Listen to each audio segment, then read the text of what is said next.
Metals react with water and produce a metal oxide and hydrogen gas. Metal oxide that are burnt that are soluble in water dissolves in it to further form metal hydroxide, but all metals do not react with water. हाँ, सबसे पहले इसमें लिखा क्या हुआ है कि metal को जो है वाटर के साथ रिएक्ट, यही तो हम कर रहे हैं अभी, यही तो स्टार्ट किया है कि वाटर के साथ मेटल रिएक्ट करके क्या होता है। सीधी सी बात है, ये कीवर्ड है, metal react with water to give rise to metal oxide. Metal oxide बनता है और साथ में हाइड्रोजन गैस बनती है, ठीक है। मेटल ऑक्साइड जो है फिर पानी के साथ मिलके क्या बनता है, मेटल हाइड्रोक्साइड बन जाता है, ठीक है। But all metals do not react with water, ये बड़ी इंपॉर्टेंट बात है कि सारे नहीं रिएक्ट करते, ठीक है। अब ये देखो, ये है जर्नल फार्मूला। जर्नल फार्मूला सबसे पहले लिखा करो, बाद में उसमें वैल्यूज फिल किया करो, जो भी पर्टिकुलर मेटल का नाम लिखना है। देखो, metal plus water is equal to metal oxide plus hydrogen, ये जर्नल फार्मूला पक्का आना चाहिए जब इसका हेडिंग आ जाता है कि मेटल वाटर के साथ मिलके क्या बनाता है, तो हाइड्रोजन गैस प्रोड्यूस होती है, ठीक है। उसके बाद ये जो बन गया है, ठीक है, ये मेटल ऑक्साइड बन गया, वाटर तो पड़ा ही हुआ, वाटर के साथ फिर मिलके तो मेटल हाइड्रोक्साइड बन जाएगा, ठीक है। आगे, Metals like potassium and sodium react violently when cold water. ठीक है। In case of sodium and potassium, the reaction is so violent and exothermic that the evolved hydrogen immediately catches fire. हाँ, अब ये पहले भी करवाया था आपको कि सोडियम और पोटाशियम है, इनको क्या करना है, हमने केरोसिन में डिप करके रखना है, नहीं तो ये उसके साथ रिएक्ट करेंगे, किसके साथ, एयर के साथ, ऑक्सीजन के साथ। अब आ गई बारी कोल्ड वाटर के साथ। अब कोल्ड वाटर के साथ भी यही है इनका चक्कर, क्योंकि ये हाईली रिएक्टिव है। कोल्ड वाटर में भी ये जब इनको डालते हैं तो ये क्या है, इसमें से बहुत वायलेंट रिएक्शन होता है, वायलेंट और एक्सोथर्मिक। एक्सोथर्मिक रिएक्शन वो होते हैं जिसमें हीट निकलती है और फिर हाइड्रोजन गैस इवॉल्व होती है और जिसको फायर लग जाती है। और ये देखो, ये पोटाशियम विद वाटर और KOH, potassium hydroxide plus hydrogen gas plus heat energy, exothermic है ना, हीट एनर्जी निकलेगी। एंड सोडियम वाटर के साथ मिलके sodium hydroxide plus hydrogen plus heat energy. उसके बाद ये पढ़ो, The reaction of calcium with water is less violent.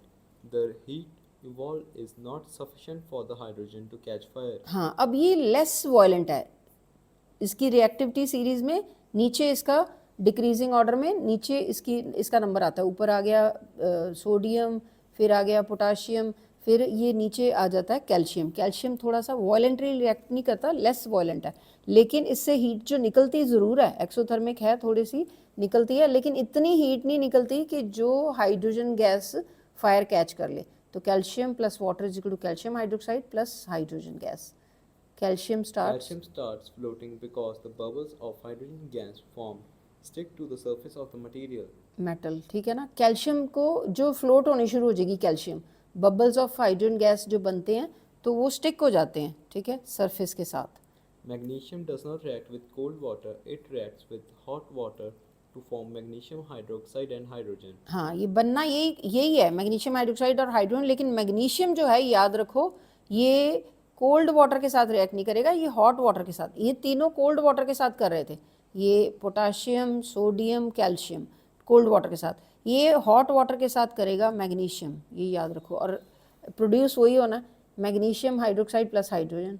It also starts floating, जैसे कि वो जो कैल्शियम फ्लोट करता है ऐसे ये भी फ्लोट करना शुरू हो जाता है। बबल्स ऑफ हाइड्रोजन गैस जो है वो इसके साथ इसकी सरफेस को लग जाते हैं।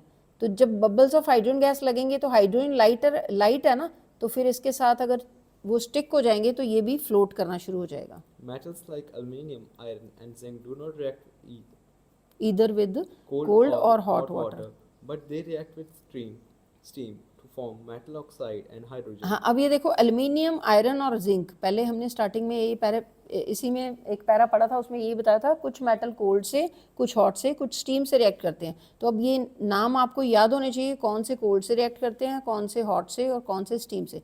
स्टीम से एल्युमिनियम और आयरन, आयरन का Fe, फेरस और फेरिक दो होते हैं, ठीक है। और ये एल्युमिनियम जो है वाटर के साथ मिलके एल्युमिनियम ऑक्साइड और हाइड्रोजन गैस हाइड्रोजन ही इवॉल्व होनी है। और ये जो आयरन है plus water, iron oxide plus hydrogen. एक बात मैं बोलूँगी, 10th के बच्चों को क्या होना चाहिए कि एक साइड पे ऐसे एक टेबल सा बनाओ, एक साइड पे आप पोटाशियम लिखो, ठीक है, पोटाशियम, और दूसरी साइड पे K इसका, ठीक है। और इसी तरीके से इधर लिखो वाटर, इस तरह से आपको, और इधर ऐसे H2O। इधर आपने ये देखो, जैसे यहाँ पे बच्चे गलती करते हैं, ये आपने क्या लिखना है, एल्यूमिनियम, इंग्लिश में पूरा लिखना है वर्ड, इसको कहते हैं केमिकल नेम एल्यूमिनियम ऑक्साइड, ये है केमिकल नेम, और ये है केमिकल फार्मूला Al2O3। ये अगर आप पूरी एक छोटी सी कॉपी लेके, नोटबुक लेके ये बना लोगे तो आपके ये जो है ना मार्क्स आ जाएंगे chemistry based upon these formulas only. नहीं तो आप एल्यूमिनियम ऑक्साइड को AlO लिख दोगे, ठीक है, ये कन्फ्यूजन रहेगी आपको।